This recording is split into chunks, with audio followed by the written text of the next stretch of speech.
Hello दोस्तों, welcome back to my channel serial talk. तो चलिए करते हैं कुछ बातें अनुपमा के बारे में।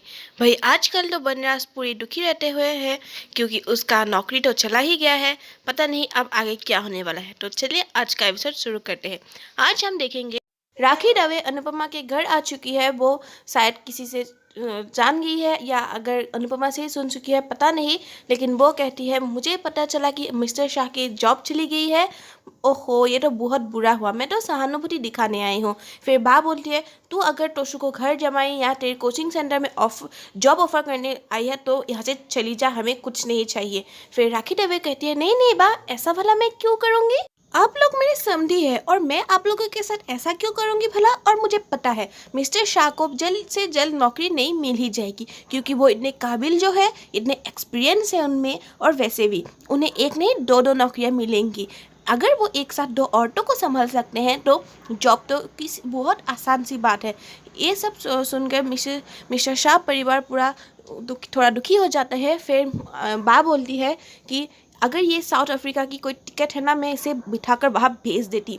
फिर मामा जी कहते हैं अरे रखी जी, समधन जी, आप ऐसा एक्टिंग मत कीजिए, आपके चेहरे पर रिंकल्स आ जाएंगे, झुर्रियाँ पड़ जाएंगी। फिर अनुपमा कहती है कि अगर आपका ये सब एक्टिंग हो गया है तो आप मुद्दे पे आइए, आप यहाँ क्यों आई हैं, किस बात की और सुनाने आई हैं। मिसेस दवे कहती है तो फिर ठीक है, मैं मुद्दे पर आती हूँ। मेरे पास एक ऑफ़र है मिस्टर शाह के लिए, मेरे पास एक जॉब है। फिर बापूजी बोलते हैं मिसे दवे कोचिंग सेंटर के एमडी के लिए। फिर राखी दवे कहते हैं अरे नहीं नहीं, वो तो बहुत बड़ा पोस्ट है और इतना बड़ा पोस्ट इतना जल्दी थोड़ी खाली होने वाला है। मेरे पास एक गर्ग का ऑप्शन है, वो हमारे यहाँ खाली बैठा है, तो मिस्टर शाह चाहते तो ज्वाइन कर सकते हैं।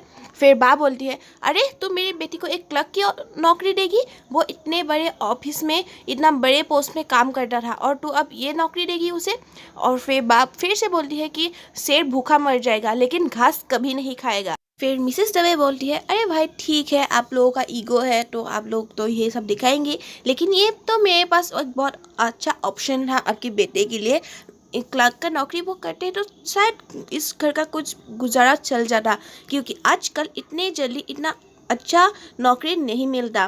फिर बोलते हैं कि आखिर इतना बड़ा परिवार है, उनको सलाना भी तो है और पूरे परिवार का खर्चे का भार तो मिस्टर शाह पर ही है। फिर बोलती है कि आप लोगों को तो मुझे एहसानमंद होना चाहिए कि मैंने आप लोगों के बारे में इतना सोचा। फिर अनुपमा बोलती है एहसान और मदद के बीच में आप शायद फ़र्क नहीं जानती, लेकिन आपको मैं बता दूं कि आपको हमारे परिवार के लिए इतना चिंता करने की ज़रूरत नहीं है। हमारे बेटे बड़े हो चुके हैं, हमारे बच्चे काबिल है अब, और वो कुछ ही दिनों में उनका बड़ा बड़ा इंटरव्यू भी होने वाला है। फिर किंजल बोलती है कॉम्पस। फिर बोलता है हाँ हाँ वही एक इंटरव्यू होने वाला है और मुझे पूरा यकीन है उससे उन लोगों को जॉब मिल जाएगी।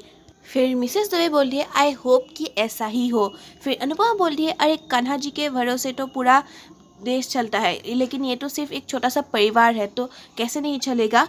फिर मिसेस दवे झूठी सहानुभूति दिखा के और इंसल्ट करते हुए वो वहाँ से जाने लगती है। फिर टोशू बोल पड़ता है कि मम्मी क्या अभी भी आपके ऑफिस में वो एमडी का पोस्ट खाली है।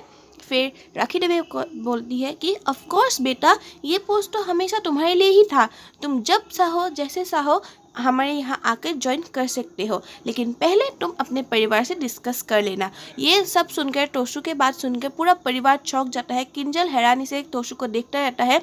फिर टोशू बोलता है कि हाँ मम्मी, मैं आपको ज़रूर बताऊंगा। फिर मिसेस दवे बोलता है हाँ, तुम मुझे पूरे परिवार के बाद जो डिसीजन है मुझे आकर मिलकर तुम बता देना।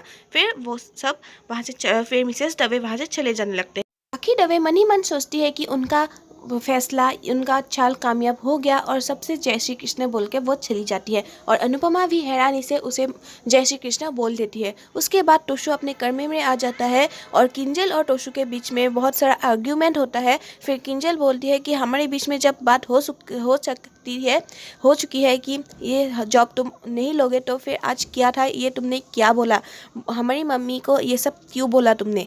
फिर टोशू बोलता है अरे उसमें गलत ही किया है, वो मेरी मम्मी है, वो मेरी सास है। अगर मेरी मम्मी तुम्हारी सास हो सकती है तो तुम्हारी मम्मी भी तो मेरी सास है ना, मैं उनकी सन इन लॉ हूँ, तो मैं वो जॉब एक्सेप्ट कर सकता हूँ। फिर किंजल बोलती है, अरे तुम्हें भी पता है कि अभी तुम इस जॉब के लिए काबिल नहीं हो, और वैसे भी हमारे इंटरव्यू है ना, तो हमें कहीं ना कहीं वहाँ से जॉब मिल जाएगी, तुम्हें ये जॉब लेने की कोई ज़रूरत नहीं है। लेकिन तोशु नहीं मानता।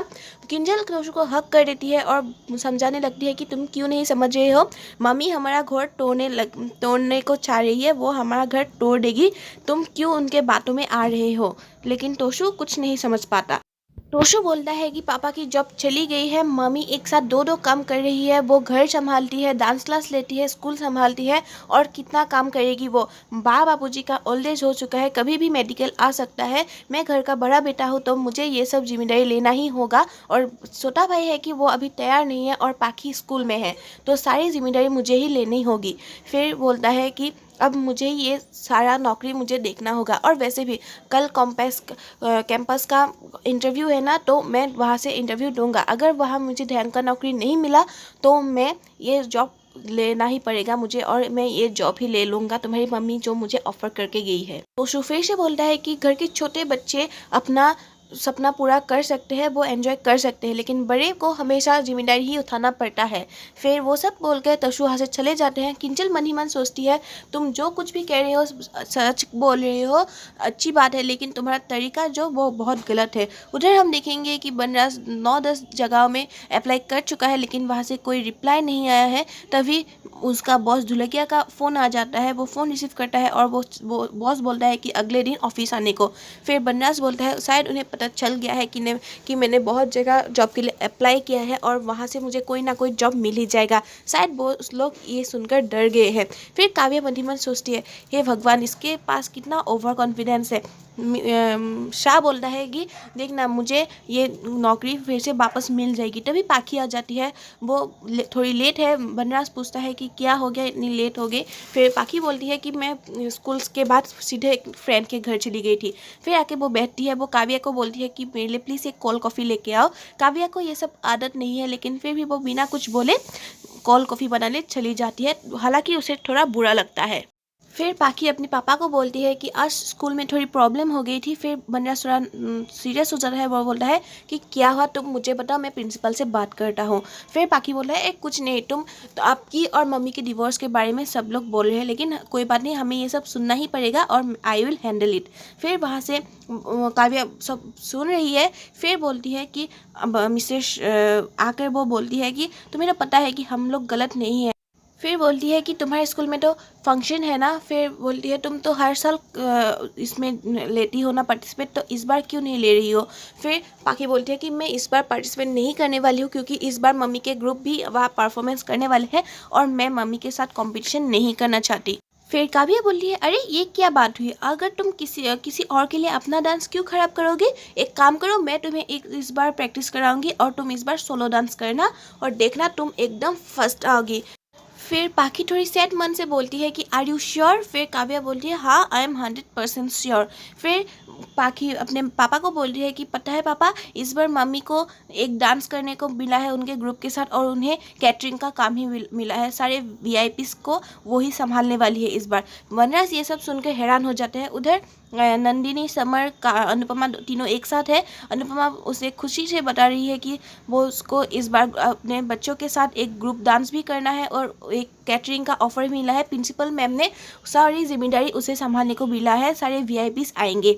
फिर तीनों बहुत खुश है। नंदिनी और समर बोलते हैं, वाओ मम्मी, आप तो छा गई, आप बहुत अच्छी हो। फिर तीनों मिलकर डांस करने लगते हैं, वो तीनों बहुत खुश है। तभी हम क्या देखते हैं कि नंदिनी को चक्कर आ जाते हैं और भाई वो गिर जाती है, वो एकदम ज़मीन पे गिर जाते हैं। समर बहुत परेशान हो जाता है, वो पूछता है क्या हुआ किंजल को। वो बोलता है, मैं इसे हॉस्पिटल लेके जाती हूँ। फिर अनुपमा बोलती है, रुक 1 मिनट। वो पानी लेती है और गाल पे, नंदिनी के गाल पे छींटे मारती है। फिर नंदिनी को होश आ जाता है, वो उठ जाती है। अनुपमा सहारा देके वो उठाती है।